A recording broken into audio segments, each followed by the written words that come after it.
Good afternoon everyone. আজকের lunch একটু দেখিয়ে দিই। আজকের লাঞ্চটা হলো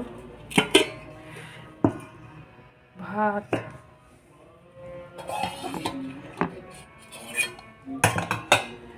কুন্দুলি ভাজা।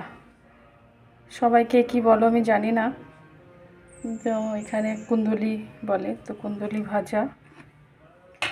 আর এটা হলো দই পটল, আর এটা হলো চিকেন স্টু। এটা কিন্তু চিকেনের ঝোলও না, চিকেনের মানে অন্য কিছু রেসিপি নয়, এটা চিকেন স্টু। আর এই আমার হাতের পাতা দই আর সালাদ।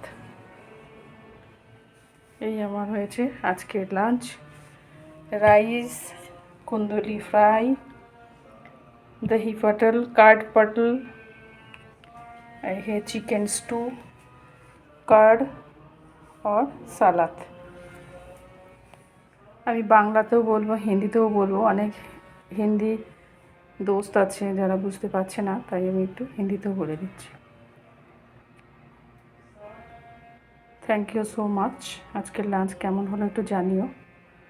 सब लोग बताना मेरा लंच कैसा हुआ है कमेंट्स में, और थोड़ा शेयर कर देना। Thank you so much.